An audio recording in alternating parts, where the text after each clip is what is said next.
Imagine um império tão poderoso que seus exércitos atravessavam planícies em alta velocidade, levantando poeira no horizonte, enquanto cavalos avançavam como uma tempestade. Imagine cidades movimentadas, mercados cheios de comerciantes, líderes poderosos e um sistema político tão organizado que até o próprio rei podia ser controlado por conselhos. Agora imagine que esse império existiu durante séculos na África Ocidental, dominou povos vizinhos, controlou rotas comerciais importantes e influenciou até a história do Brasil. Esse império foi Oyo. Durante muito tempo, histórias sobre grandes impérios africanos ficaram escondidas ou pouco conhecidas fora do continente. Mas a verdade é que Oyo foi uma das maiores potências da África, entre os séculos 17 e 18. Um estado forte, organizado e temido por seus inimigos. Mas como um reino que começou como uma cidade, conseguiu dominar uma região inteira. E mais importante ainda, como um império tão poderoso acabou desaparecendo, essa é a história do Império Oyo.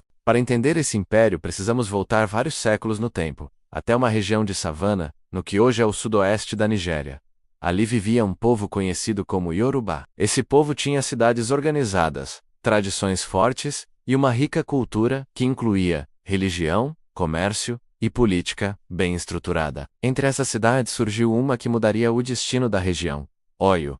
A origem de Oyo mistura história e lendas. Uma das histórias mais conhecidas fala sobre um líder chamado Oranian. Segundo as tradições, ele teria sido um grande guerreiro e governante que ajudou a fundar a cidade que mais tarde se tornaria o centro de um poderoso império. No começo, Oyo era apenas mais uma cidade entre muitas outras cidades iorubás. Mas ela tinha uma vantagem que mudaria tudo: sua localização. Diferente de muitas regiões de floresta da África Ocidental, Oyo ficava em uma área de savana aberta. Isso pode parecer apenas um detalhe geográfico, mas foi algo decisivo, porque naquela região aberta era possível usar cavalos. Enquanto muitos povos ao redor dependiam de soldados a pé, Oyo começou a desenvolver algo que se tornaria sua maior arma: a cavalaria. Com o passar dos anos, guerreiros montados começaram a fazer parte do exército do reino. Esses cavaleiros eram rápidos, fortes e capazes de atravessar grandes distâncias. Em batalhas, isso fazia uma enorme diferença. Imagine enfrentar um inimigo que aparece de repente, montado em cavalos velozes, atacando com velocidade e organização. Foi assim que Oyo começou a crescer. A cidade se fortaleceu, seu poder militar aumentou e sua influência começou a se espalhar. Mas não era apenas a força militar que tornava Oyo especial.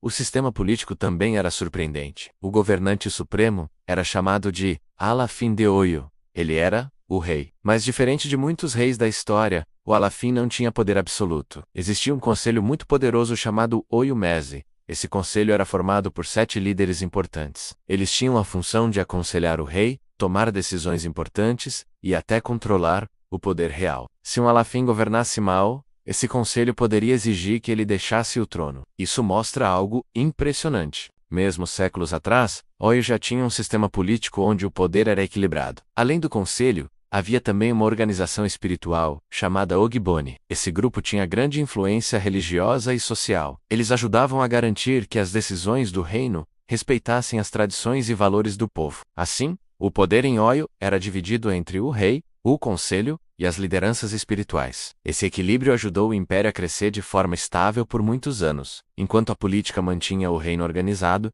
o exército garantia sua expansão. Entre os séculos 17 e 18, Oyo atingiu o auge de seu poder. Sua cavalaria se tornou famosa em toda a região. Os exércitos de Oyo avançaram contra reinos vizinhos, conquistaram territórios e estabeleceram domínio sobre várias cidades. Alguns reinos passaram a pagar tributos para Oyo.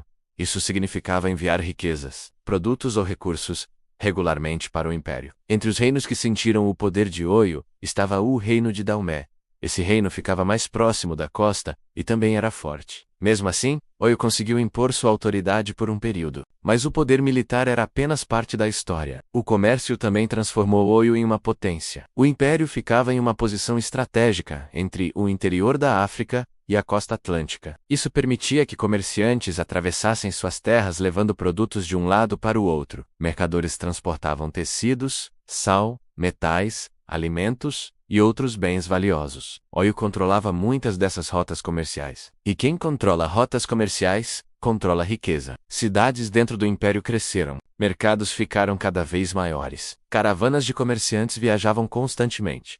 a economia floresceu. A sociedade também se tornou complexa. Havia governantes locais, comerciantes, artesãos, agricultores e guerreiros. As cidades eram centros culturais vibrantes. Música, religião, festivais e tradições faziam parte da vida cotidiana. A cultura iorubá se espalhou por muitas regiões, mas a história de Oyo não ficou apenas na África. Ela também atravessou o oceano. Durante o período do comércio atlântico de pessoas escravizadas, muitos iorubás foram levados para diferentes partes do continente americano. Entre esses lugares estava o Brasil. Muitos desses homens e mulheres carregaram consigo suas crenças, tradições e memórias culturais. Essas influências ajudaram a moldar elementos importantes da cultura brasileira. Religiões, músicas, costumes e até palavras têm ligação com as tradições iorubás. Isso mostra como a história de Oyo acabou conectada a outros continentes. Agora imagine o seguinte: um império poderoso, rico, organizado e temido por seus inimigos. Tudo parecia forte e estável. Mas a história mostra que até os maiores impérios podem começar a enfraquecer. E foi exatamente isso que aconteceu. A partir do final do século XVIII, sinais de crise começaram a aparecer. Um dos problemas mais perigosos surgiu dentro do próprio império: disputas pelo poder. Quando um alafim morria, a escolha de um novo governante nem sempre era tranquila. Rivalidades entre líderes começaram a crescer. Facções diferentes lutavam por influência. Isso enfraquecia a unidade política. Enquanto líderes discutiam poder, o império perdia a estabilidade. Ao mesmo tempo, alguns territórios dominados por Oyo começaram a questionar sua autoridade. Revoltas começaram a surgir. Regiões que antes pagavam tributos passaram a resistir. Algumas cidades se rebelaram. Isso exigia respostas militares constantes, e guerras frequentes enfraquecem qualquer império. Outro fator importante estava mudando o cenário econômico. O comércio atlântico começou a sofrer transformações. Mudanças no comércio reduziram parte da riqueza que circulava pela região. Quando a economia enfraquece, a política também sente o impacto. Oyo começou a perder força. O exército ainda era poderoso, mas a unidade interna já não era a mesma. Então, surgiu um novo desafio. No início do século XIX, uma grande expansão de povos Fulani começou a mudar o mapa político da região. Esses movimentos levaram à criação de novos estados e conflitos militares. Regiões próximas ao território de Oyo foram afetadas. Guerras se intensificaram. O império, já enfraquecido, começou a perder controle sobre várias áreas. Cidades importantes foram abandonadas. Populações migraram para outras regiões. A antiga capital de Oyo acabou sendo destruída. Era o fim de uma era. Por volta de 1835, o império que um dia dominou grande parte da região já não existia mais como antes. Oyo entrou em colapso. Mas sua história não terminou ali. Décadas depois, a influência europeia começou a crescer na África Ocidental. No final do século XIX, a região que antes fazia parte do império acabou entrando sob controle britânico. Assim, um território que já foi centro de um dos maiores impérios africanos se transformou em parte de um novo sistema colonial. Mesmo assim, a herança de Oyo nunca desapareceu. A cultura iorubá continua viva até hoje. Suas tradições, histórias e crenças continuam presentes em muitas partes da África e também nas Américas. Na própria Nigéria, a história de Oyo ainda é lembrada. A região que um dia foi o coração do império continua sendo importante. Cidades cresceram, populações aumentaram, e a cultura permanece forte. Entre essas cidades está Ibadan, uma das maiores da região. Ela se tornou um centro urbano importante e um símbolo da continuidade histórica daquela terra. A história de Oyo nos mostra algo fascinante. Grandes civilizações surgiram em todas as partes do mundo. Muitas vezes essas histórias ficaram escondidas ou foram pouco contadas. Mas quando olhamos mais de perto, descobrimos impérios impressionantes, sistemas políticos complexos e culturas riquíssimas. Oyo foi um desses impérios, uma potência militar com cavalaria veloz, um estado com organização política surpreendente, um centro comercial que conectava regiões inteiras, e uma cultura que atravessou oceanos e séculos. Agora eu quero saber uma coisa de você.